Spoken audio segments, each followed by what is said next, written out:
V imenu Spirit Slovenija bi vam želela en prelep pomladanski dopoldan. Tukaj pri nas v Mariboru še sije sonček, tako da upam, da še kje drugje po Sloveniji tudi. Danes smo se dobili skupaj na srečanju na temo transformacije, sprememb, izzivov, bolečin in pomembnosti o tem, kako je prav in pomembno, da pravočasno diagnosticiramo naše težave, izzive, odkrijemo tveganja, prepoznamo tveganja, ki jih imamo na svoji poslovni poti in seveda pravočasno odreagiramo. Spremembe so postale stalnice našega življenja, tako da verjamem, da smo se jih že kar privadili. Seveda je pa naša naloga ali pa odgovornost, da se znamo na njih pravilno odzvati, da nam ne povzročajo prevelikih glavobolov oziroma nam ne pustijo po noči spati. Ko sem razmišljala danes o našem pogovoru z našima gostoma in pa tudi z vsemi vami, ki boste z nami sodelovali na današnji delavnici, sem si predstavljala tako, da pač v današnjih časih je res, živimo v turbulentnih okoliščinah, tudi v poslu je to se dokazalo v zadnjih letu in pol ali pa še prej. Kako pomembno je, da imamo postavljen dober podporni sistem. Ko sem o tem razmišljala danes, sem se spomnila na moja otroška leta, ko smo v nedeljo popoldan, tako predvsem z očetom, ki je navadno na televiziji gledal Formula 1 in seveda mi, ženske, recimo, smo enostavno ta zvok in pa nismo vedele, zakaj je to tako zanimivo. In potem sem govorila z očetom, pa sem rekla, kaj te tako zanima pri tej Formuli 1, kaj je tako posebnega, da lahko 3 ure preživiš nepremično pred televizorjem. In potem je rekel, veš, tukaj se zmaguje v detaljih. Kakšnih detaljih? Tukaj se prehiteva, oziroma tukaj so pomembni ovinki, tukaj so zelo pomembni, se pravi, ti pit stopi, ko avto oziroma formula pripelje v tisto garažo in tam se štejejo sekunde in tam se odloča, kdo bo zmagal. In potem sem rekla, torej je tukaj tisti podporni sistem, ki nekoga dela zmagovalca, drugega poraženca. In potem sem šla malo raziskovati, sem ugotovila, da so tudi na podlagi, kdo zmaguje v Formule 1 in eden znanih voznikov rekel, da pri meni je tako, 80% moje zmage je odvisne od mojega podpornega tima in podpornega sistema. Le 20 oziroma še manj procentov je odvisno od mene kot voznika. Torej, danes se bomo pogovarjali o podpornem sistemu, o ukrepanju in kako pomembno je imeti takrat, ko nam kaj gre narobe ali imamo izzive, kako je pomembno, da se lahko na nekoga opremo. Najprej bom tako povabila k pogovoru Tonija Krašovca. Toni, živijo? Živijo. Kot sem napovedala, bo najna skupna prva tema predvsem na to, kako se soočamo s prvimi težavami, kako jih odkrivamo, kako se z njimi, se pravi, kaj menimo ljudje o njih, in pa predvsem, ali jih znamo zelo dobro pometati od preprogo. Najprej, Toni, lahko par besed o tebi, se pravi, si direktor in soustanovitelj podjetja Alkemist, prevajalske agencije, ki ima že kar dolgo, tako bi rekla, tradicijo na trgu. Lahko malo poveš najprej o sebi, o podjetniku, direktorju in pa še nekaj tistega, kar pač te tudi zaznamuje kot človeka. Ja, najlepša hvala za povabilo pa priložnost. V kratkem, jaz sem sin staršev, ki so se pravi imeli kmetijo, odraščal sem na kmetiji, kjer sem se od mladih nog spoznal s trdim delom in sem vedno razmišljal, kako bi lahko bilo moje življenje, moje delo v prihodnosti malo lažje. Zato je 2003. leta prišla ideja za prevajalsko podjetje. Takrat sem razmišljal predvsem o tem, kako pobegnem s kmetije.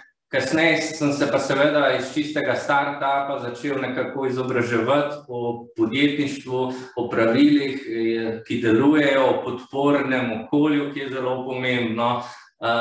Tako da sem v naslednjih letih odprl še nekaj podjetij v drugih branžah, v turizmu, v finančni industriji, ter podjetje Alkemist je razvilo še nekaj poslovalnic v tujini, v Pragi, v Zagrebu, v Beogradu.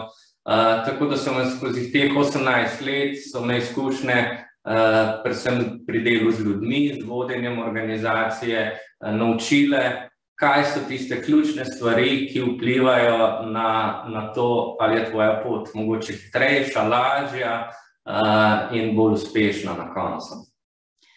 Povej mi še, katera je tista tvoja edinstvena vrednost, ki jo imaš, v bistvu, ali pa karakterna lastnost, ali pa način delovanja, ki te je nekako lažje spravil ali pa popeljal po poteh, tudi takrat, ko so bili tudi na poti kakšni večji kamenčki ali pa prepreke. Kaj je tisto pri sebi, kar misliš, da kot podjetnik najprej,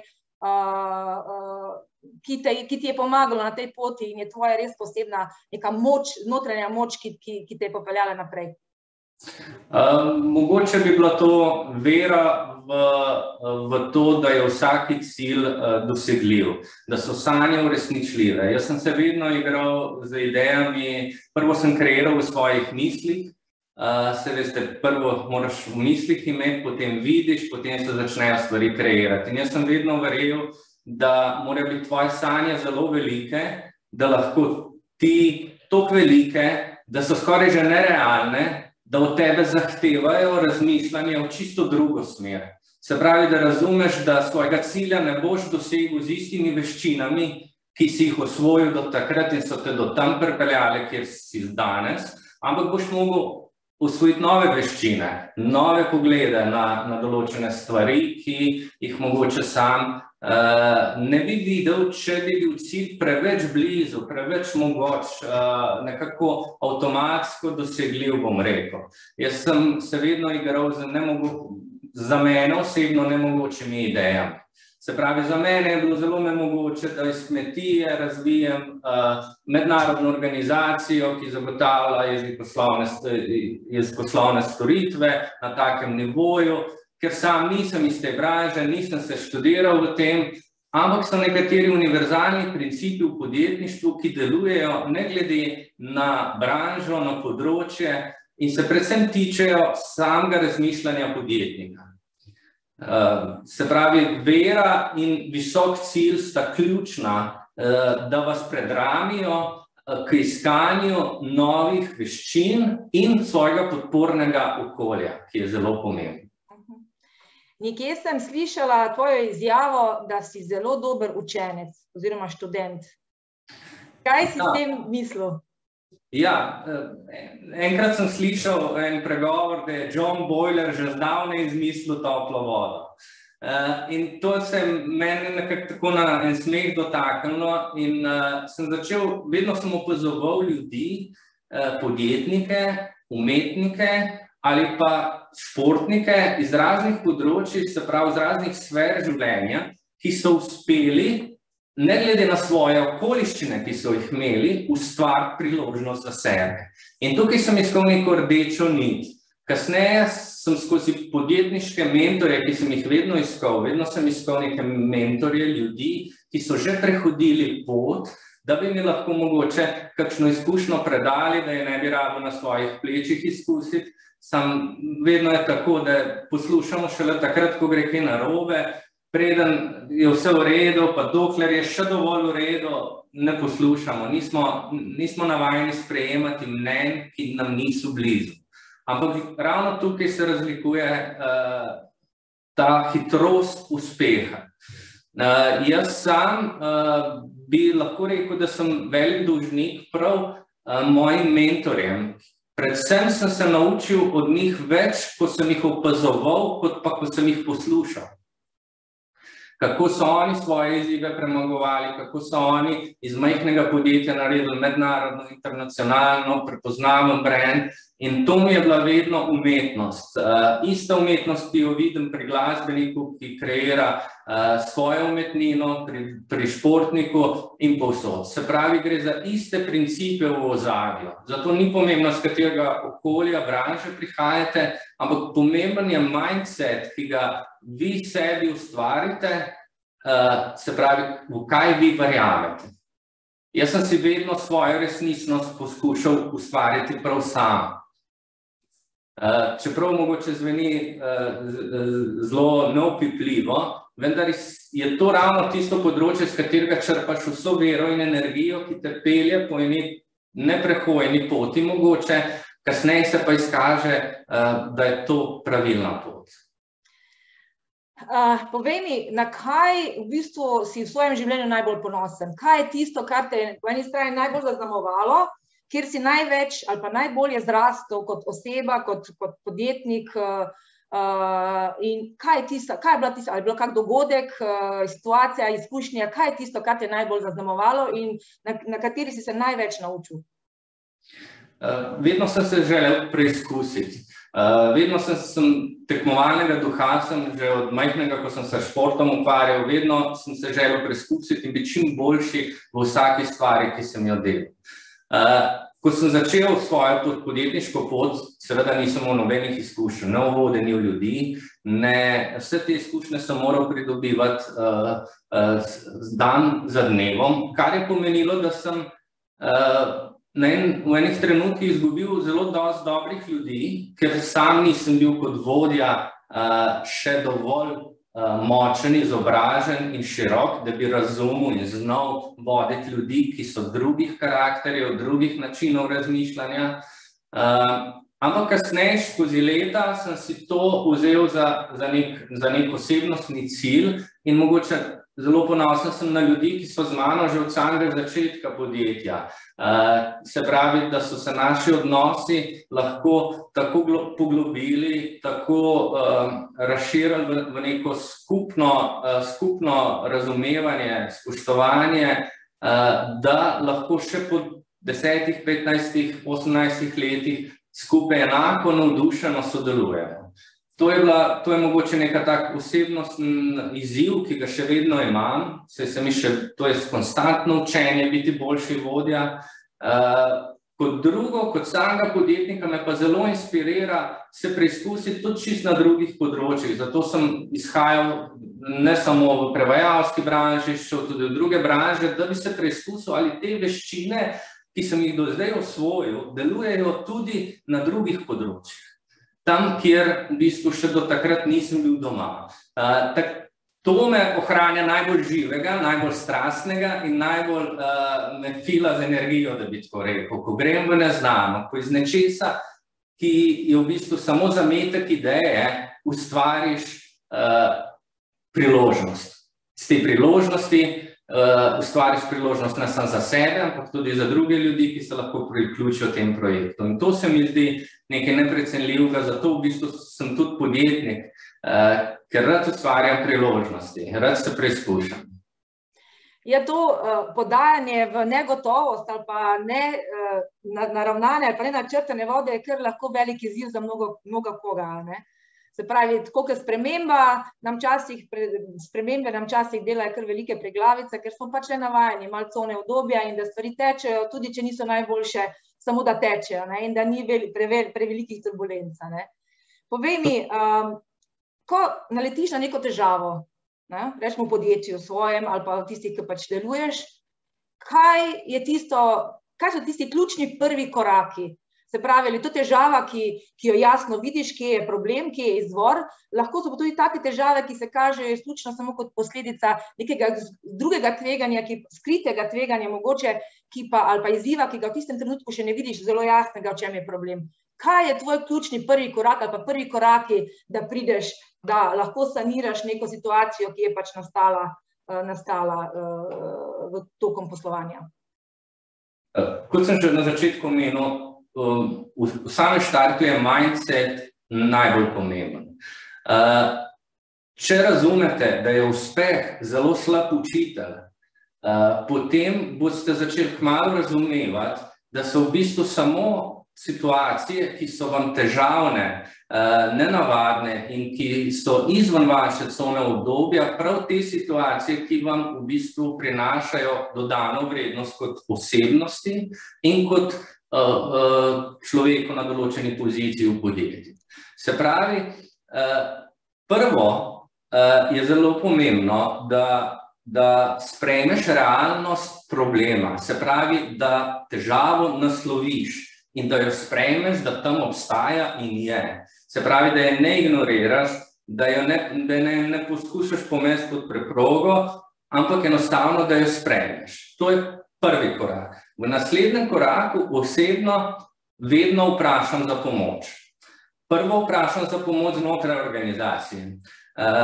Sesedemo se z vsemi pisarnami skupaj na taki konferenci in se pogovorimo o problemu in vprašamo, ali se je mogoče že kdo skozi 18 let našega poslovanja v katerikoli poslovalnici srečal s podobno težavo in ali smo jo že kje rešili, oziroma bili na dobri poti rešitve. Če jo ne najdem znotraj organizacije, jo iščem v zunanjem podpornem sistemu, tukaj mislim predvsem na moje mentore.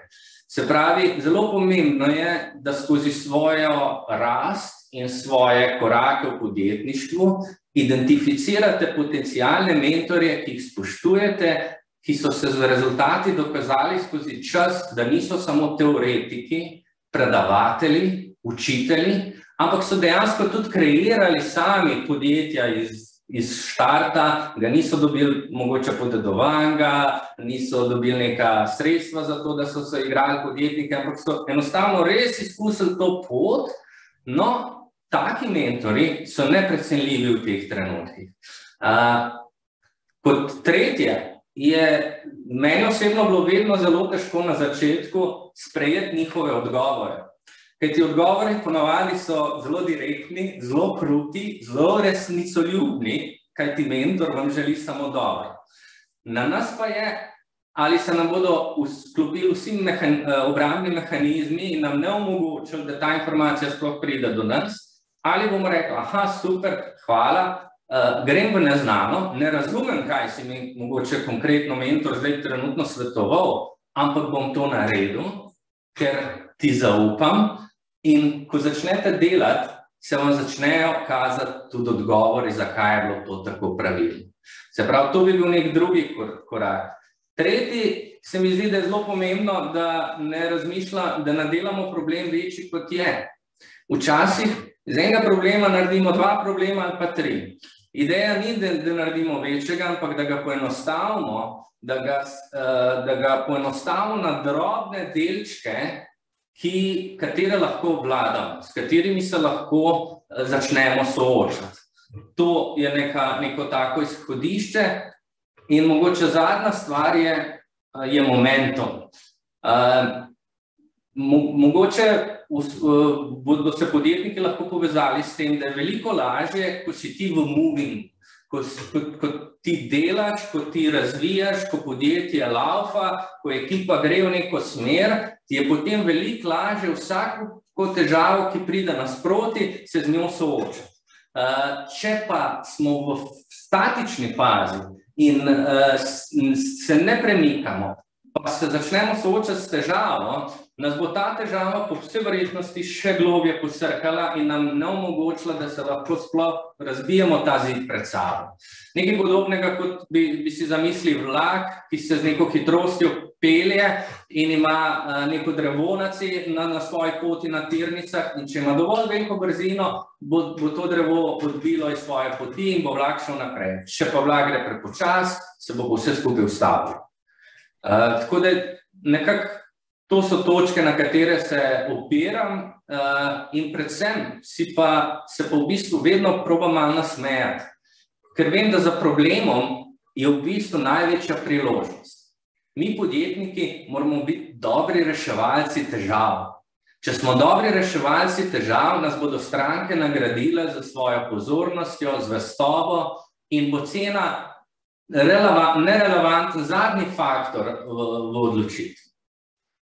In prav problemi nam osvetljujejo priložnosti, na katere mi nikoli ne bi na njih vedeli, se jih na njih sploh pomislili, ampak prav iz tam črpamo našo osebnostno rast in rast cele organizacije, ki jo vodimo in zastopamo. Se popolnoma strinjam, zelo dober.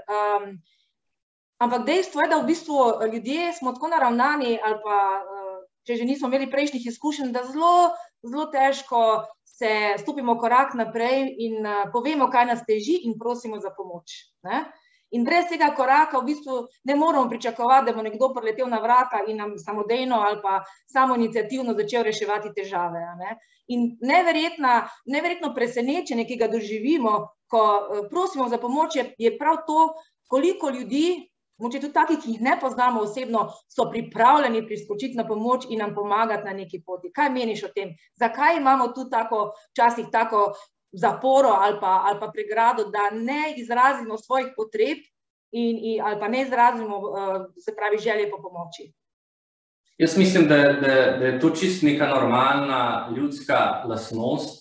Nihče ne želi izpasti nesposoben, da sam ne zna rešiti težav, nihče ne želi izpasti nekako na trhlih temeljih, nihče se ne želi pokazati, da v bistvu podjetje, ki je nadzorno enkratno, ima znotraj težave. Ampak, a veste, ko se pa v bistvu nekako pomirimo z vsem tem, pogotovimo, da so povsod težave.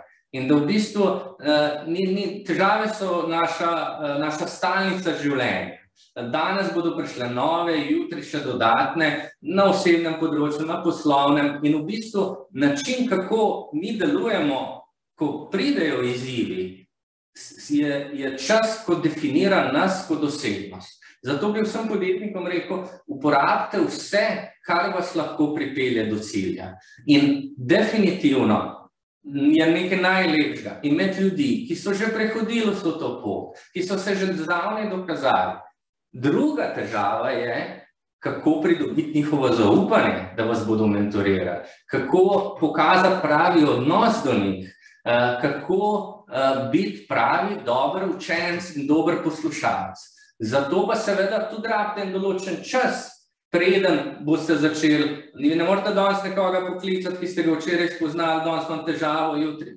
Potrebno je odnos razviti. Mentoriranec, mentor imata nek poseben sveti odnos, zaupanja, popolne odkritosti in iz tega pride velika pomirjenost samega sebe.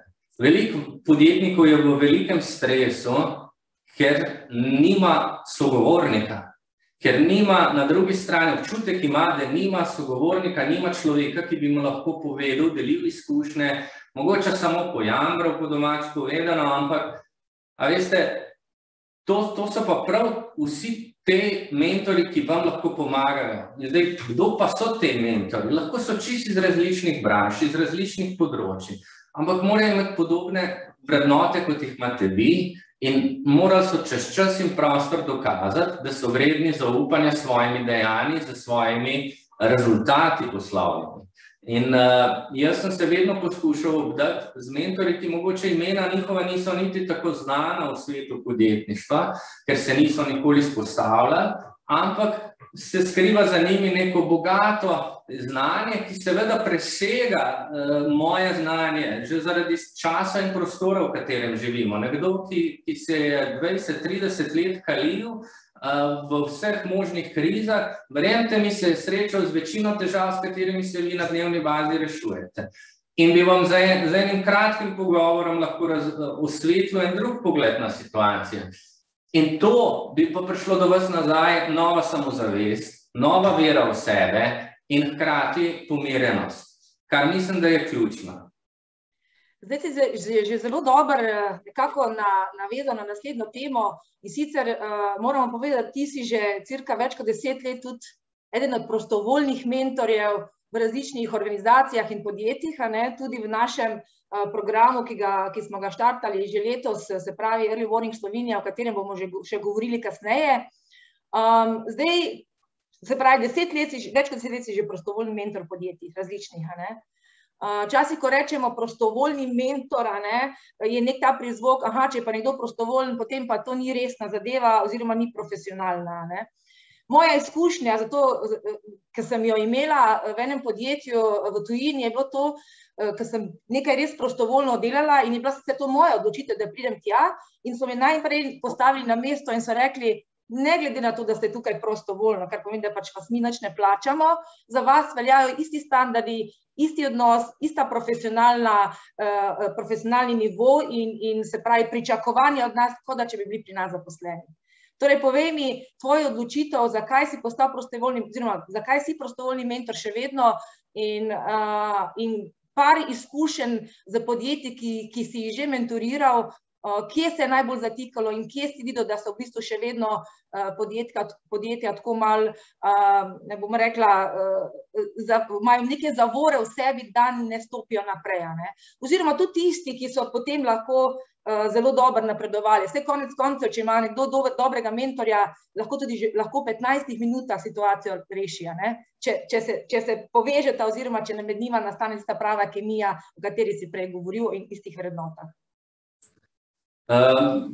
Prostovoljni mentor sem zgolj zaradi tega, ker sem zaradi svoje osebne hvaležnosti do mojih mentorjev. Se pravi, v bistvu, večina stvari, ki jih jaz vam govorim, so stvari, ki sem jih slišal od ljudi, ki so modrejši od mene, ki so bolj izkušeni od mene. In stvari, ki so se pokazale meni v praksi, da so uporabne. Zato je logično, da za svojim omejenim znanjem, ki ga imam, poskušam največ, kar se da pomagati vsem ostalim. Kajti ravno v teh začetnih letih je podjetnik najbolj občutljiv, najbolj ranljiv. In ravno takrat sem jaz imel to srečo, da sem razmišljal, da potrebujem mentorje, da sem trkal na vrata, pošiljal maile, prosil, da ustvarim nek krog svojih mentorjev, na katere sem se lahko vedno obrnil.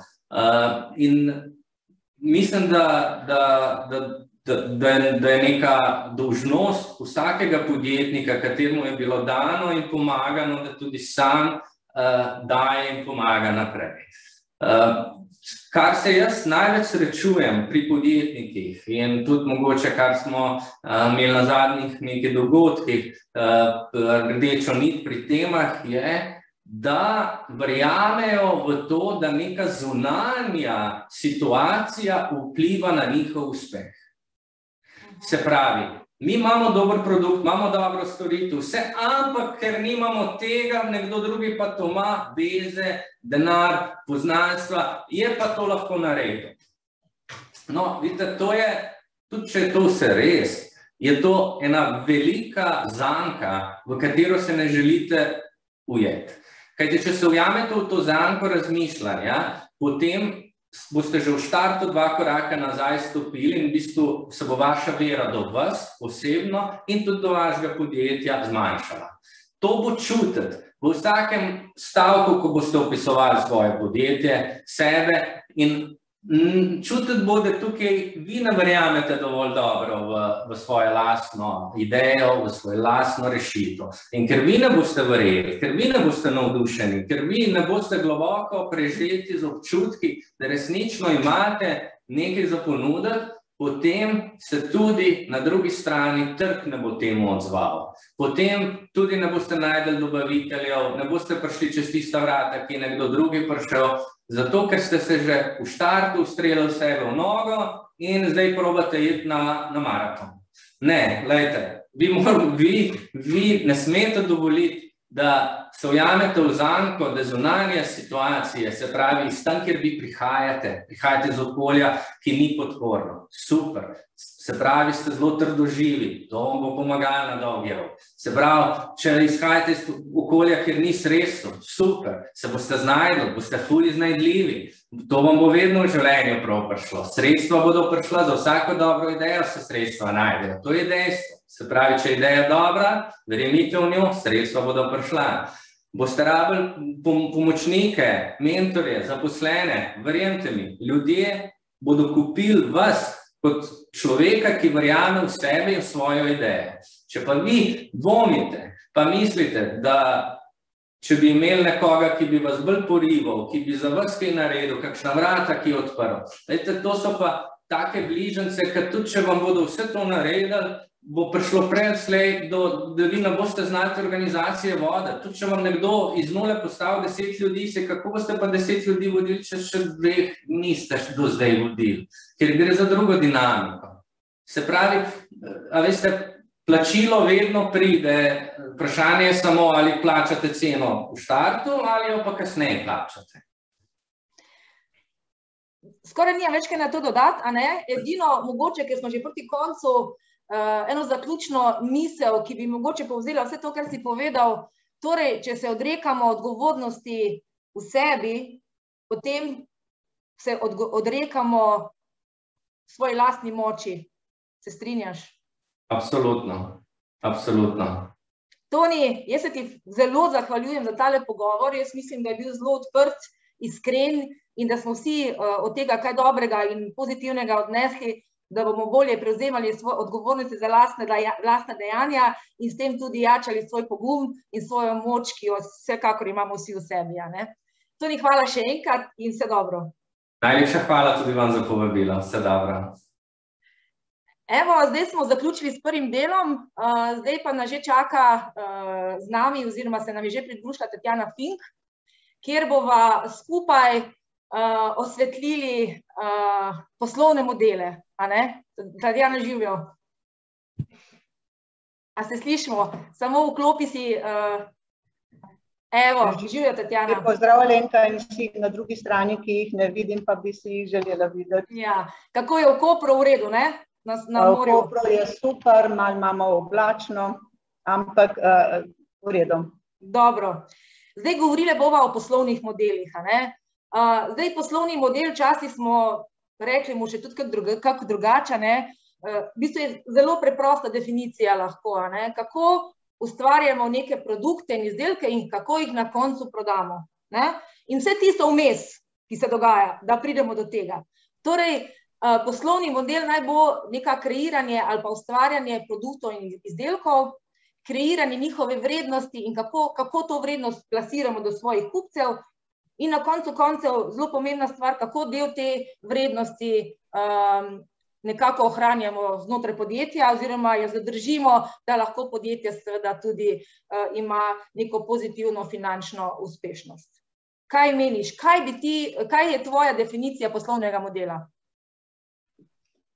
Ja, tako kot si rekla, je teh definicij veliko. Jaz vidim poslovni model kot motor nekega podjetja in je v bistvu bistvo vsakega podjetja in zelo poenostavljeno povedano, pravi poslovni model je tisti model, ki ustvarja tak denarni tok, ki zagotavlja, da se podjetje razvija in v bistvu kot kri po telesu poganja to podjetje naprej, se razvija. Poslovni model mora tudi na eni strani ustvarjati vrednost za kupce, pri trajnostnem pa še vrednost za ostale deležnike in seveda hkrati istočasno zagotavljati tudi uspešno poslovanje na osnovi seveda tega tekočega denarnega toka. In tako lahko podjetje kratkoročno uspešno deluje in si postavlja tudi dobre temelje za prihodnost. Zdaj, načeloma imajo podjetja itak delujejo po tem načelu, v praksi, operativno. Vendar, zakaj je pomembno, da podjetje, zaposleni oziroma vodstvo se odloči in reče, zdaj pa dajmo ta poslovni model, ta naš način delovanja, ta naš način ustvarjanja vrednosti, posredovanja te vrednosti do kupcev in seveda ustvarjanja prihodkov, nekako dati na papir, oziroma se s tem malo bolj sistematično ukvarjati. Zakaj misliš, da je to potrebno?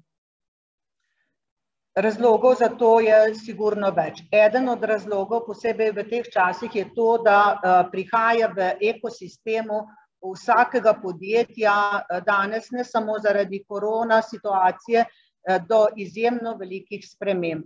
In način delovanja, ki je bil dober do sedaj in je prinašal denarni tok, ki je zagotavljal razvoj podjetju, velikokrat več ne deluje in to se je tudi že v praksi kar velikokrat pokazalo in to na tak način, da je to prizadelo ne samo podjetje, ampak tudi druge deležnike. Tu je ena zadeva, da se podjetje vpraša, ali je to, kar mi delamo, še vedno tisto, kar nekdo potrebuje. Če mi več nimamo produktov ali storitev, ki jih nekdo potrebuje, pomeni to, da je treba končati s tem poslovnim modelom, ker če nihče ne potrebuje, je brezsmiselno, da nekaj delamo. In velikokrat rečem tako, Slovenci smo izjemno priden narod in zelo veliko pozornost dajemo kakovosti izdelkov. Menim pa in tudi praksa to potrjuje, da se premalokrat ozremo na naše poslovne modele, ali ti poslovni modeli še vedno prinašajo tisto, kot smo mislili v začetku, ali delamo prave stvari, ne samo pravilno. Če bomo delali prave stvari, kar model pokaže, da jih delamo ali pa ne, in na pravilen način in prvič pravilno, potem je gotovo zagotovljena tako kratkoročna, kot tudi dolgoročna uspešnost. In tretja stvar, ki je zelo pomembna, da so zrisani ti poslovni modeli, ker velikokrat se pogovarjamo tudi tako, kar malo na pamet, pa rečejo, ko vprašam, kdaj kakšne direktorje, a imate poslovni model zrisan, pa rečejo, imam kar tule noter v glavi, Zdaj, ena zadeva je, ko imam jaz v glavi, drugo pa, če zdaj rečem, kad tebe vidim, ne vem, kaj imaš ti v glavi, imava obe isto v glavi, Zdaj pa, če bi zrisali, ali pa, če bi skupaj celo sodelovali pri oblikovanju novega poslovnega modela, bi pa midve z večjih zornih kotov stvari prinesle v model, se pravi, bi sigurno bili ti aspekti drugačni, bolj široki, bolj pravilni, to je ena zadeva in jaz sem del tega procesa, obe sva del tega procesa in model je obema enoznačno jasen, se pravi, se točno vidi, kaj so potrebe, koga naslavljamo in na kakšen način delujemo in kaj potrebujemo, kakšne vire, imamo vire na razpolago, velikokrat ugotavljamo tudi v nekaterih firmah, da imamo zelo dober ta vrednost za kupce dobro, imamo pa premalo virov ali pa nepravih virov in podobno. Teh izzivov je polno in zelo je pomembno, da te poslovne modele, tudi če nam super funkcionirajo, da jih pogledamo in rečemo, ja, to bomo obdržali, Tako imenovanje, jaz rečem, keep, se pravi, kaj obdržimo, kaj izboljšamo, improve, in kaj stop in kaj start, se pravi, kaj moramo zdaj to spremeniti in tako bi bilo v teh razmerah, kot so zdaj, bi bilo zelo dobro, da ne vem, recimo vsaj na pol leta pogledamo te modele, pa lahko rečemo sam keep, pa je konec. Se pravi, par stvari, kako pomembno je, da se, zdaj govorimo o poslovnih modelih, ampak isto je potem, ko se pripravljajo strateški dokumenti ali pa strategije, ki so dolgoročnega značaja in zajemajo še druge vidike razvoja podjetja, kako pomembno je ta graditev lastništva, udejanjanja in ali pa najprej prepoznavanja izzivov in pa potem udejanjanja nekih idej in pa korakov, da se enostavno taki procesi ali pa taka dejanja res zgodijo v podjetju v najširši možni skupini zaposlenih, da je na tak način potem tudi vodstvo zgradi neko lastništvo nad to vizijo ali pa nad tem udejanjanjem poslovnega modela. Mi imamo podjetij, če dale več izobraženih ljudi. Toliko izobraženih ljudi še nikoli ni bilo, kot imamo sedaj. Ti ljudje želijo biti vključeni v proces in želijo biti del uspešne zgodbe. In ko so del uspešne zgodbe, se potem tudi poistovetijo tudi v fazi uresničevanja. In povsem drugače je, če pride potem nekdo, vodja ali pa direktor, pa reče, ne vem, tole pa tole moraš narediti in sploh nimaš cele slike.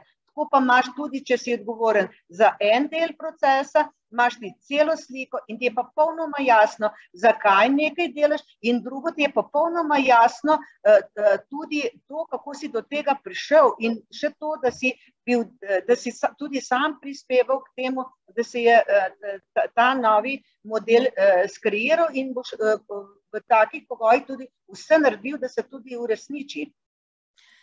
Torej, zdaj razlogi, zakaj bi se eno podjetje ali lotevalo postavitve prvega poslovnega modela, tako zrisanega z vsemi zaposlenimi, ali pa da se loti neke vrste transformacije in pregleda obstoječega poslovnega modela, so da jih je lahko več.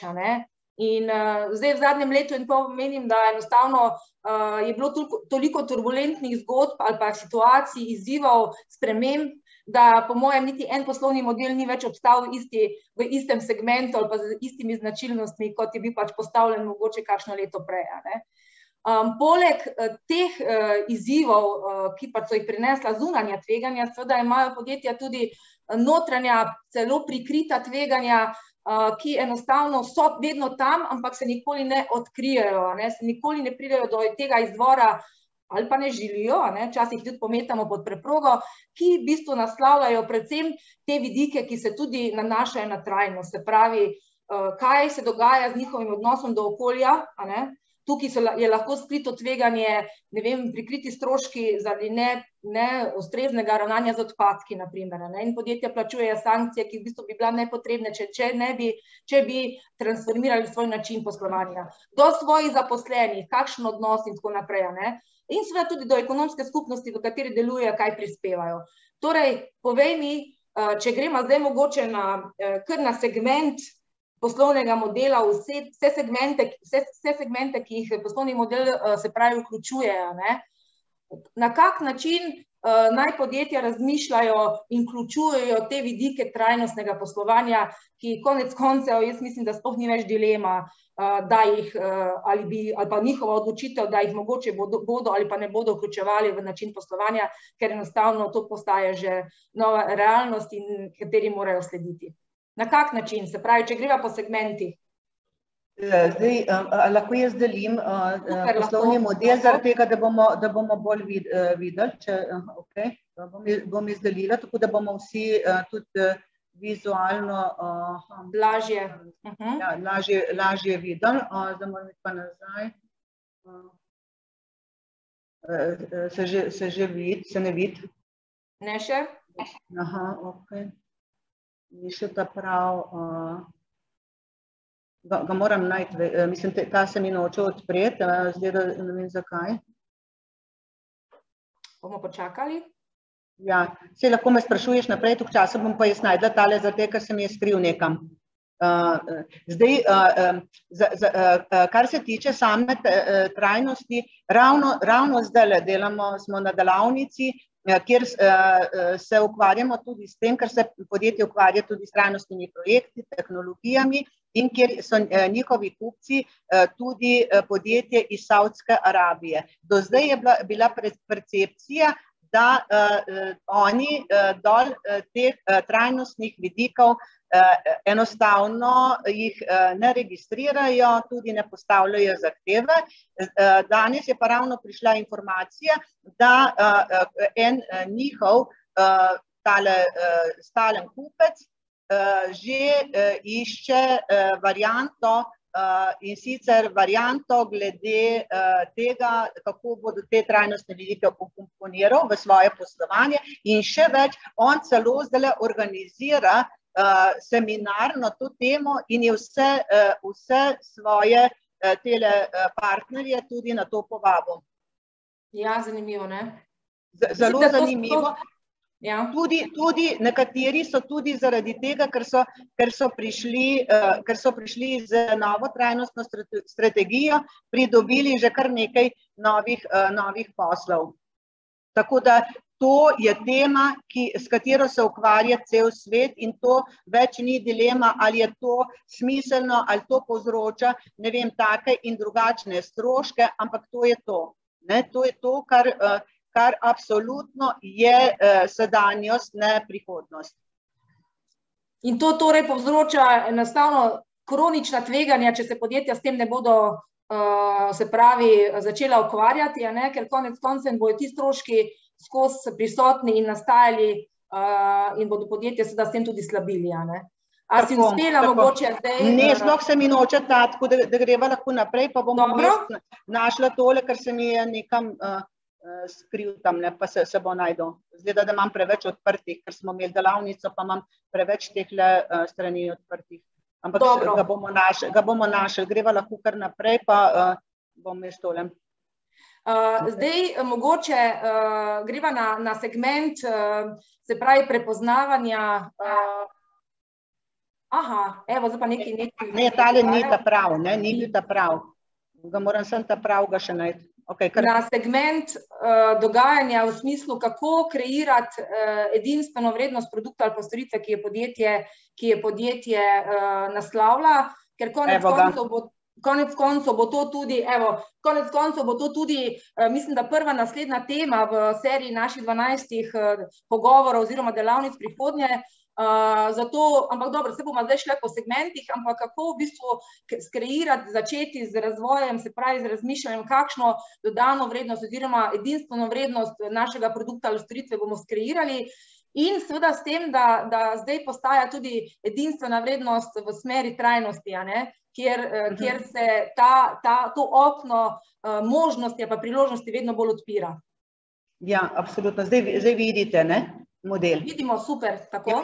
Okay. Zdaj, ključna stvar, ki jaz vidim, da se veliko srečujemo s problemom, je to, da naša ponudba vrednosti, ki je bila do zdaj super, več ne odgovarja novim potrebam kupcev. Ali pa na določenih segmentih neki kupci več ne potrebujejo našega produkta ali pa storitve. Zaradi tega je izjemno pomembno, da vedno pogledamo, če imamo neko razvojno idejo, ali za to idejo je kakšen interes, so kupci, ki so pripravljeni to idejo kupiti in plačati. Če te potrebe se strani kupcev ni, potem je brezsmiselno, da se ukvarjamo z nadaljnimi procesi, se pravi, da razvijamo, da proizvajamo in tako naprej, ker smo velikokrat slabe volje in rečemo, mi se zelo trudimo, delamo cele dneve, delamo, pa ni rezultatov. Rezultatov pa ni, ker ne naslavljamo na prave segmente kupcev ali pa ne naslavljamo na dejanske potrebe kupcev. Eno od zelo, bom rekla, aktualnih tem, s katerimi se vsa podjetja danes ukvarjajo, je vprašanje, who is my future customer? Torej, kdo je moj bodoči kupec? Tudi, če je moj obstoječi kupec tudi bodoči kupec, ali so njegove potrebe še vedno iste, kaj se je spremenilo in kako moram jaz s ponudbo vrednosti odgovoriti na te potrebe. V ponudbi vrednosti so danes tudi trajnostni vidiki. Ti trajnostni vidiki se nanašajo potem tudi na ostale deležnike, tako na zaposlene, tudi na kupce. Kupci danes ne gledajo samo to, da bodo dobili najnižjo ceno.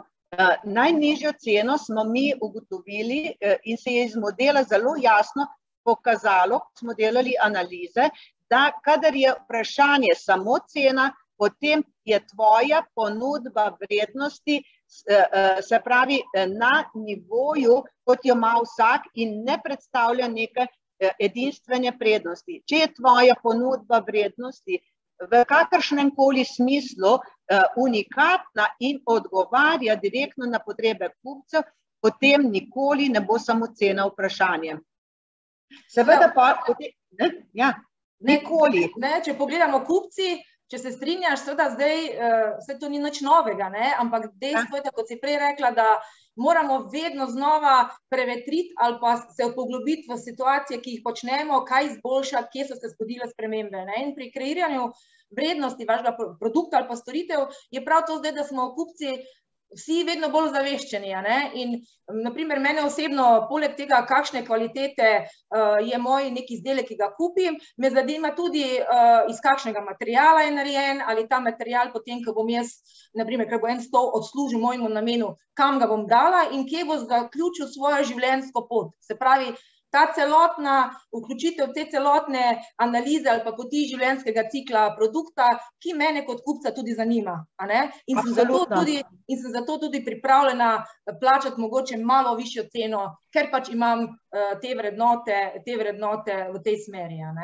Ja, točno to potrjuje tudi praksa. In podjetja, ki so šla v to smer, dejansko lahko dosežejo neko višjo ceno in ocenjujem po teh praktičnih izkušnjah, da bi slovenska podjetja lahko dvignila dodano vrednost na zaposlenega ravno s tem, ko bi prenovila svoje poslovne modele.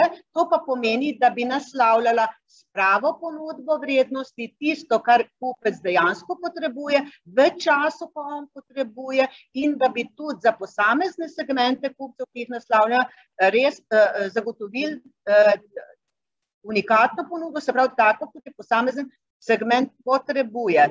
In pri kupcih opažam tudi to, da gledajo tako materiale, če dalje bolj se gleda življenjska doba, kako se to reciklira in ne samo to, zelo veliko kupcev preverja trajnostno naravnanost podjetij, ali imajo neke etične kodekse znotraj podjetja, tudi celo preverja pri določenih, kako imajo, se pravi, ali plačujejo zaposlene, kakšno je zadovoljstvo zaposlenih, ali varnost in zdravje in ne samo na vprašalnikih, ampak tudi dejansko preverjajo in ko se odločajo za dobavitelje, posebej za dolgoročne, vedno upoštevajo tudi ta družbeni vidik, še posebej, se pravi, kako ravnajo z zaposlenimi in tudi seveda z okoljskimi in ostalimi vidiki, ampak na ta vidik zaposlenih zelo velik poudarek dajejo poleg seveda materialov kakovosti. Tatjana, glede na tvoje izkušnje, konec koncev si mentorirala transformacijo ali pa postavitev poslovnih modelov vsaj 100 ali še več v različnih podjetjih, malih, srednjih, velikih in tudi kot bivša direktorica verjetno imaš ogromno izkušenj kot praktična, se pravi, executor potem dejanj v samem podjetju, v katerem segmentu, na primer, poslovnega modela, pa imajo v zadnjem letu podjetja največ izzivov, se pravi največ sprememb, kje se je največ sprememb zgodilo in kako misliš po tvojem mnenju uspešno ali kakšne izzive imajo pri spremembah oziroma pri postavljanju stabilnega poslovnega modela v nekaj, ki pač je seveda v nekem določen čas, kje so tisti ključni izzivi? Če pogledamo znotraj. Iz teh zadnjih izkušenj bi rekla, da je prva stvar, kjer so izzivi, je prepoznavanje pravih potreb kupcev. Se pravi, kako, glede na to, da so se spremembe v ekosistemu zgodile, da pravočasno prepoznamo dejansko pravo potrebo kupcev, torej kaj on sploh išče, ali išče neko funkcionalnost, ali hoče nekaj dati v outsourcing, ali ima neko res hudo bolečino, ne vem, recimo, zdaj se zelo veliko problemov pojavlja pri prekinitvi dobavnih verig iz Azije. Tu jaz vidim ogromno priložnosti za slovenska in evropska podjetja, da bodo nadomestila te izpade. Tudi cenovno verjetno več ne bo tak problem, ker se transporti zelo povečuje in mogoče že tu, ko se dogajajo bolečine pri nekaterih kupcih, lahko vstopili noter z nekim novim poslovnim modelom. Predvsem pa vidim še eno zadevo, da pri tem, ko se vključujejo, ko prepoznavajo te potrebe, da pri oblikovanju produkta premalo vključujemo tudi razvojno komponento ali pri produktu ali pa tudi pri tehnologiji in da prevelikokrat delamo bolj enostavno delo, kot smo jih sposobni. Se pravi, ta ponudba vrednosti bi po moji oceni in sposobnostih, ki jih opažam v slovenskih podjetjih, lahko šla vsaj kakšno stopnjo višje ali pa še višje. Druga stvar, ki pa jo vidim, je pa to, da bo treba nadgraditi kompetence zaposlenih in vodenja in vodstva, zaradi tega, ker dosedanje kompetence več ne bodo zadostovale in bodo potrebni drugačni pristopi, drugačna nova znanja. Zdaj, glede na to, da imam možnost videti tudi neposredno kot ocenjevalka za globalno nagrado v Evropi najuspešnejša podjetja, ugotavljam, da zelo močno se sodeluje med znanstveno sfero in tudi podjetji in sicer pri čim hitrejšem razvoju nekaterih zadev, posebej povezanih z umetno inteligenco, kar omogoča podjetje ogromno prihrankov, ki jih s temi običajnimi modeli niti slučajno mi ne moremo doseči. To pa pomeni, da bomo morali to digitalizacijo in se pravi, ne samo digitalne kompetence, ampak tudi znanja in tehnologije, ki se na novo razvijajo, vključevati v to. To pomeni, da z viri bo treba podpreti naš poslovni model, ker drugače bomo imeli sicer krasno idejo, prepoznali potrebe, vendar ne bomo imeli ustreznih virov, se pravi kompetenc ljudi in tehnologije, ki bodo pospešile to. Super, hvala. V tem delu zdaj mislim, da smo ta okvirni poslovni model kot nek, se pravi, nek template malo obdelali, več bo nasledilo v nadaljevanju, ko bomo nadaljevali z ostalimi delavnicami, pa vseeno, če nadaljujeva, se pravi, podjetja se ali pa se ne odločajo ali za postavitev, se pravi, poslovnega modela, če ga pa že imajo, pa seveda za transformacijo oziroma nujne spremembe. Dejstvo je, da pač vsaka sprememba poslovnega modela lahko pomeni kar en zajeten poseg v ustaljene načine delovanja in poslovanja in komuniciranja podjetja. Kaj so tiste prve reakcije, se pravi, kar je najbolj pomembno, da podjetje se odloči in da sprejme to dejstvo in prvi najpomembnejši koraki, da bo ta poseg čim manj boleč in da seveda bo na koncu operacija uspešna. Ja, sprememba se začne na vrhu, se pravi pri lastniku in pri vodstvu. Če so pobude od spodaj, bodo najmanj kar bo to veliko bolj naporno, veliko več časa in vprašanje tudi uspešnosti.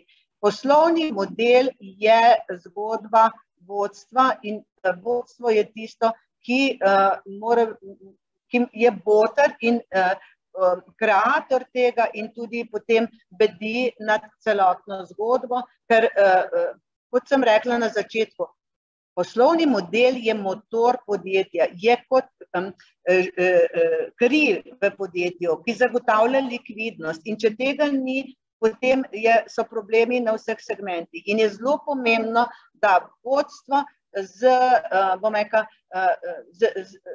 s polno odgovornostjo prevzame to in se odloči, da bo to naredilo. Vse drugo se mi zdi, da je lažje v naslednjih korakih, je pa zelo dobro, zelo bi priporočala, da kdor se bo lotil, da ima nekoga, ki mu pomaga pri tem, da ga pelje čez proces, ker je ta proces transformacije kar zahteven, še posebej, kadar je korporativna kultura v podjetju taka, da ni bila zelo inovativna ali pa da nima močno kulturo inovativnosti in v takih primerih je ta proces še bolj zahteven, ker moramo iskati najmanj skupne imenovalce pri vseh, ker samo tako bo poslovni model potem zaživel v praksi. Tako da je zelo dobro, da imaš nekoga, ki obvlada ta proces, ki razume, kako so ti problemi, pa to, da so potem ljudje čim bolj vsak svojega področja vključen, da imamo čim več podatkov, na osnovi katerih potem lahko tudi oblikujemo nov poslovni model, oziroma tudi trajnostni po isti logiki. Zdaj podjetja ima lahko, glede na to, da imajo lahko več produktov različnih ali pa storitev, dobro, zdaj verjetno v neki zelo široki asortimajo z različnimi trgi, verjetno ne, ampak imajo.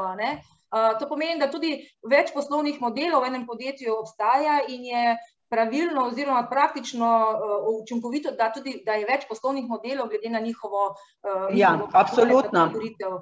Absolutno, glede na dejavnost, lahko povem kakšen primer, recimo primer podjetja, ki je bilo doslej imelo en poslovni model in ravno zdaj v pandemiji se je pokazalo, da ta model več ne deluje in je praktično padla prodaja za 90% na 10%.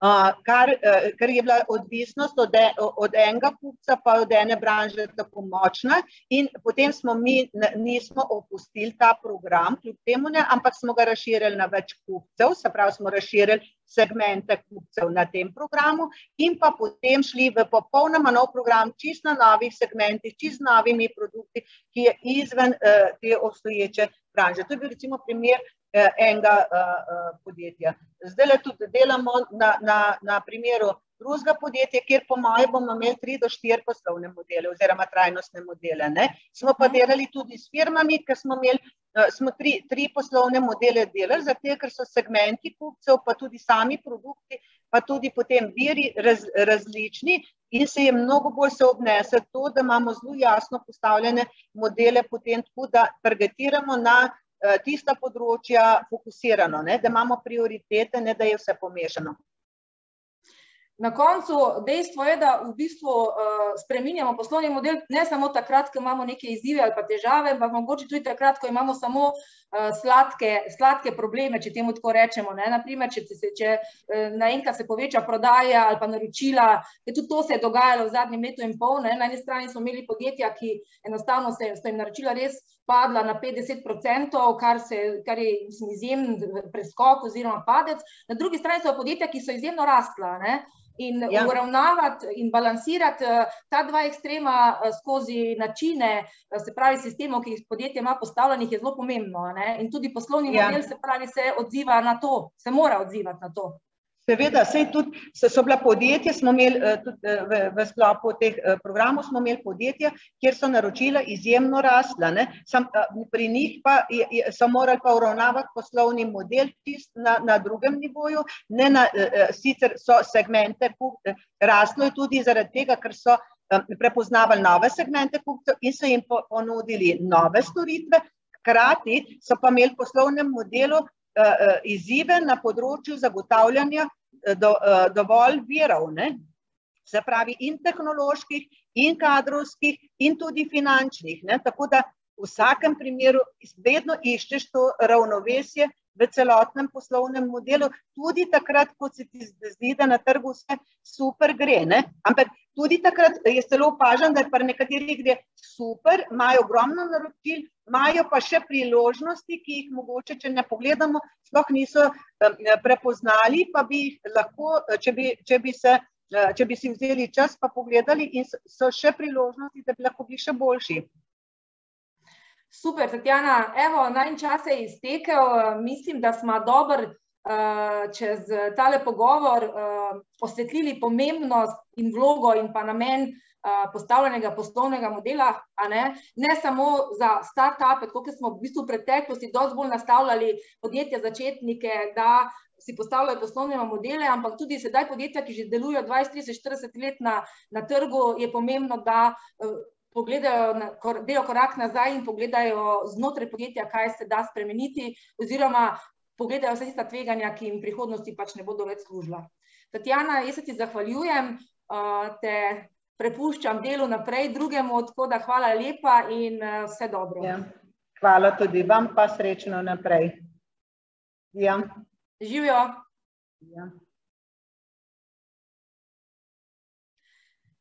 Evo, tako smo zaključili zdaj z dvema gostoma, za katere verjamem, da sta bila tako zelo zanimiva, praktična, odkrita in da smo res dobro osvetlili tiste ključne izzive ali pa korake, ki se jih moramo lotiti, da bo naša poslovna pot čim manj, kako bi rekla, naporna, da pa seveda se ne branimo oziroma izogibamo težav, ker težave vedno bodo takšne ali drugačne, odvisno je samo, kako se bomo na njih odzivali in kakšna bo naša reakcija, da bomo stopili korak čez njih oziroma korak naprej.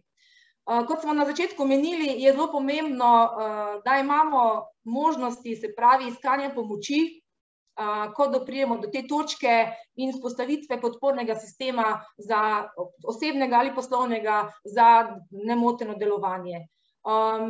Država, se pravi Spirit Slovenija, je tako tudi v tem segmentu začel izvajati dva programa, o katerih bi zdaj jaz pregovorila par besed in seveda vam potem tudi v nadaljevanju opredelila, na kak način se tisti, ki bi se želeli vključiti, lahko tudi vključite. Eden od prvih je tako imenovan Early Warning Slovenija, to je sicer angleški izraz, ker smo del projekta, ki se izvaja, mislim, da v več kot 10, celo 15 državah Evropske unije, kjer nekako z načinom prostovoljnega mentorstva, o katerem je tudi prej govoril Toni, v katerem sodeluje tudi on, poskušamo najprej na nek diagnostičen prvi način z podjetji ugotoviti, kje je ta izvor teh težav. Zdaj mislim, da smo tudi delili v chatu link na povezavo, kjer je o tem programu več napisano na naši spletni strani. Se pravi, ta program vključuje podjetja, nekje računamo tam 5 plus zaposlenih, ki imajo pač prednostno mesto, ki se lahko vključijo in jim na podlagi uvodnega diagnostičnega intervjuja tudi, ker izpostavite morebitno oziroma težavo, izziv, bolečino, ki vas v tem trenutku daje, ali pa mogoče vam nekaj ne štima oziroma ne da spati, pa ne točno ne veste, kje je izvor te težave ali pa kaj se dogaja, vam dodelimo prostovoljnega mentorja, s katerim lahko potem sodelujete nekje v periodu 5-6 mesecev in vam pomaga odgovorno rešiti ali pa vsaj nakazati rešitev te težave. Tako da vsa podjetja, podjetniki, ki bi želeli, vas srčno vabimo, da se prijavite oziroma da obiščete našo spletno stran, na kateri je tudi seznam prostovoljnih mentorjev in pa način procesa, na kakšen način potem tudi vključujemo podjetja v ta program. Ta vključitev v program prostovoljnega mentorstva, se pravi Early Warning Slovenija, mi še iščemo nekako pravi slovenski izraz za to, neka poslovna urgenca, bi lahko temu rekli, bomo potem seveda, je brezplačna za podjetja, na drugi strani imamo prostovoljne mentorje, ampak verjemite mi, da imamo seveda v tem sklopu prostovoljnih mentorjev izkušene podjetnike, menedžerje, direktorje, eksperte iz določenih področji, ki želijo pomagati ostalim podjetjem ali podjetnikom pri njihovih težavah. Zdaj bi pa jaz kar povabila tudi k besedi dva predstavnika podjetij, ki sta ta proces v tem programu že izkusila. Upam, da sta z nami Mateja in Aleksandar. Evo, Aleksandar, živijo, Mateja tudi. Zdravo. Evo, Mateja, Aleksandar, vidva sta že v bistvu v prvi pilotni fazi bila del skupine podjetij, ki sta sodelovala v tem programu podpore Spirita Early Warning Slovenija, jaz bom temu rekla poslovne urgence, če se lahko tako izrazim, malo šaljiv, ampak zelo realen naslov. Povejta mi, najprej bomo dali ženskemu spolu prednost, če se strinjaš. Mateja, lahko par besed o vašem podjetju, prihajate iz Vrhnike, se pravi gostišče Bajc, tako malo par besed, pa potem mi povejte konkretno, kaj ste se lani odločili, da stopite v ta program in kaj ste od njega odnesli. Se pravi, kako ste bili zadovoljni z mentorjem, ne rabite ga zdaj poimenovati, ampak kako ste bili zadovoljni in kaj v resnici ste rešili potem v tem sklopu sodelovanja? Ja, v bistvu prihajam iz družinskega podjetja, ki se je začel kar dolga leta nazaj pod enim majhnim kozolcem, tako da zdaj smo zrasli, pa bom rekla, v firmo, ki nas je pa že skupaj 50. Smo razdeljeni na dve panogi, ena je avtomobilistična, druga je pa gostinstvo, tako da zelo različno, no, kakorkoli. In seveda tale COVID nam je prinesel kar zanimive situacije, tako na eni kot na drugi strani. Zakaj smo se odločili v bistvu stopiti? Majčkeno je bilo splet naključij, ampak rekla, nikoli mi ne bo žal za to. Dobila sem en kup enih smernic, en kup enih informacij, ker veliko lažje je potem se odločati za en zelo mogoče težek korak v teh časih, ko ti nekdo majčkeno svetuje, ko ti majčkeno pokaže pogled skozi svoje oči, ko ti pokaže pot, po kateri je on skoraj da že šel, no.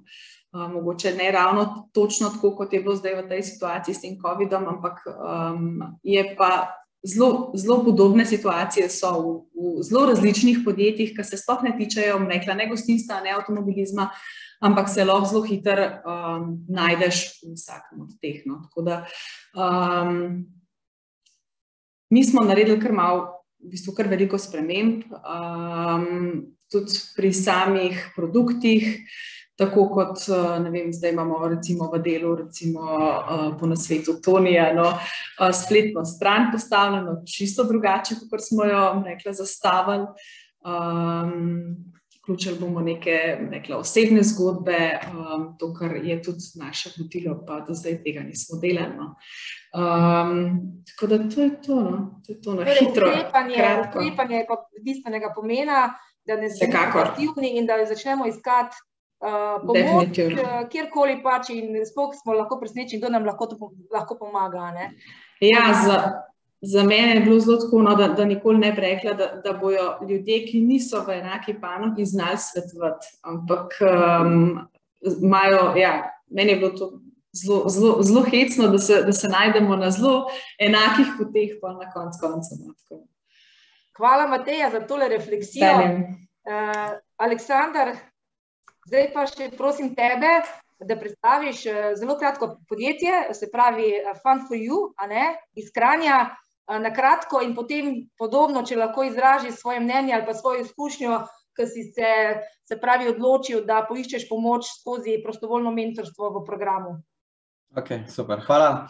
Fun4U, mi smo v bistvu ustvarjalci izkušenj na terenu, se pravi, mi v bistvu povezujemo preko event managementa, se pravi, smo event management agencija, team buildingi, aktivacije za razne naročnike in mi v bistvu za njih organiziramo dogodek, kjer smo v stiku z njihim končnim potrošnikom in v bistvu nekako tako gradimo njihov brand še bolj trden v očeh kupca.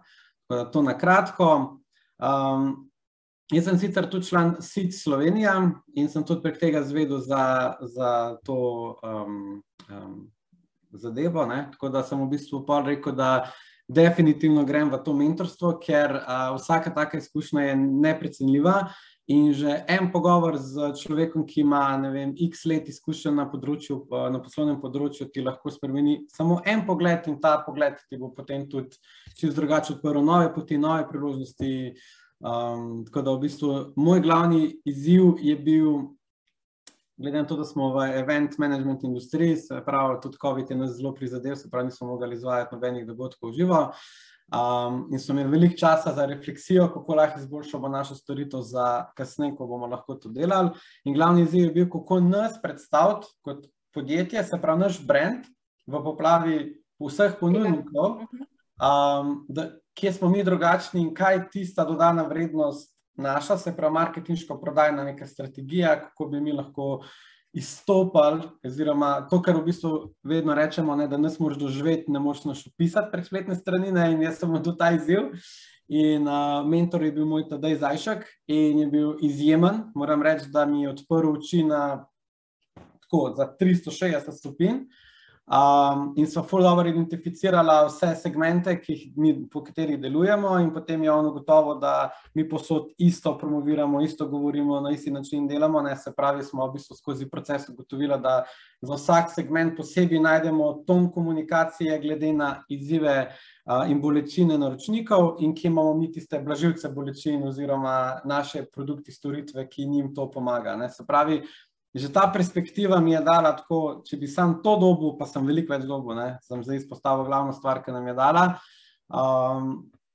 je to že ful veliko za tega, ker zdaj vsak sestanek, ki se ga pogovarjam z naročnikom, grem v njegove čevlje, ga poslušam, se bolj globim z vprašanji, res probam najti tisto, kje on res rab našo pomoč in jaz potem to sam prilepam, kaj mi lahko od tistega damo. Ne pridem več, mi imamo ful rekvizitov, ful to, dobri animatorji itd., ampak pridem tja pa dejansko vprašam, kje lahko pomagam na ta način. Tako da že ta del je zelo pomemben, pa tudi osvetljiv mi je, da dejansko mi ne delamo business to business, ampak mi delamo business to customer in je v bistvu, da mi za njihove potrošnike v bistvu delamo. Se pravi, že ta perspektiva, da razmišljam, kaj bi njegovemu, recimo Baby Center je eden izmed večjih naročnikov, kako bi lahko mi njihove kupce navdušali za njihov brand. Se pravi, če gremo mi reševati njim te izzive, kako pripeljati več kupcev v trgovino in tako naprej,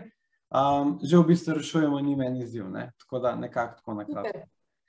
Dobra izkušnja, zdaj poleg tega, da imate še na voljo, se pravi, da imate na voljo prostovoljne mentorje, ki vam pomagajo individualno, pa je dodana vrednost tega programa tudi, da v bistvu se tako vsake toliko časa celotna skupina podjetij, ki so vključena v ta program, dobijo skupaj in obdelujejo, se pravi, ali pa razglabljamo oziroma se pogovarjamo o skupnih imenovalcih ali uspeha, izzivov, bolečin in tako naprej in v bistvu delimo med sabo izkušnje na eni strani in na drugi strani pa seveda tudi lahko, kje se tudi kakšno poslovno odnos rodi, a ne, in seveda skupaj smo močnejši, če se strinja. Torej priporočata? Definitivno, jaz priporočam. To druženje definitivno zelo pomaga, ker v bistvu spoznaš ljudi in vidiš, da nisi sam, ker veliko je tako, da pač misliš, da si sam, ampak tukaj nisi sam in potem imamo vsi vsak svoj način reševanja izzivov in se lahko povežemo med sabo in se podpremo. Tako da. Super.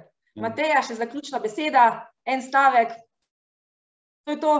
Dobro. Jaz se vam zahvaljujem za delitev teh izkušenj in spodbudnih besed.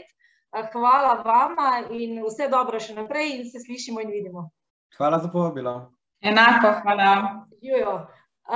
Torej, jaz bi pa še imela to priložnost, da najavim še en program, se pravi pilotni projekt, ki se tudi uradno odpira z današnjim dnem, se pravi z 12.5. Letos bomo na Spirit Slovenija tudi začeli izvajati eno pilotno testno obdobje do konca leta in sicer za poglobljeno transformacijo ali pa spreminjanje poslovnih modelov obstoječih podjetij. Delili smo že tudi link na program oziroma na podporni ukrep na naši spletni strani. Da malo povem več besed o tem, tudi o tem, kar smo prej z Tatjano govorili, bi letos želeli testirati, se pravi, pristope in načine, na kak način bi potem dolgoročno, se pravi, nastavili en bolj obsežen podporni program za podjetja, za postavitev ali pa spremembo oziroma transformacijo obstoječih poslovnih modelov in to za podjetja, ki prioritetno ali pa prednostno, ki imajo nekje vsaj 5 zaposlenih, tako da enostavno je že neka ekipa, ki lahko na tej zgodbi dela. Program je odprt, torej imamo 3 roke nekako za prijavo. Prvi je že 26.5.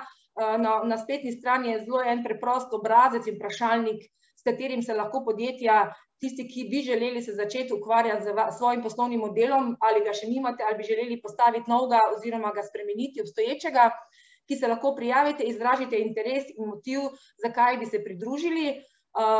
Na podlagi teh vprašalnikov, kratkih informacij, ki dobimo z vaše strani, bomo podjetja, ki so zainteresirani, da pridobite to pomoč, se pravi, mi vam potem dodelimo konkretnega eksperta oziroma mentorja, ki vas bo popeljal skozi ta proces. Letos želimo spraviti nekje oziroma izvesti 3 cikle. Vsak cikl bi zajemal skupino 8 do 10 podjetij, ki seveda se bi tudi potem individualno delalo pripravljen program z posameznim podjetjem, ki bi trajal nekje od 4 do 6 tednov maksimalno, da v bistvu dobimo dober vpogled in dobro zagonsko točko oziroma korake, kako podjetja se naj bi tega lotevala in pa spremstvo oziroma mentorstvo ekspertov, ki pa so izkušeni na tem področju. Vključitev in prejem tega suporta oziroma podpore za strani Spirit Slovenija za podjetja, se pravi finančno neobvezen, kar pomeni, če po domače povedano je brezplačen, vse stroške krije Spirit, seveda pa od podjetja, ki bo se pripravljeno prijaviti, pričakujemo pa seveda zavzetost in pa pripravljenost za delo, za svoje dobro in da bodo pač z mentorjem oziroma ekspertom lahko res učinkovito izpeljali, se pravi, ta okvirni proces spremembe poslovnega modela. Tako da vabljena podjetja, vsi tisti, ki ste na tej točki, da bi želeli se poglobiti v svoje lastno delovanje, vas vabim, da se prijavite. Kot sem rekla, prvi rok je 26.5. Na voljo bodo še 2 roka, vse je na spletni strani in seveda vas vabim.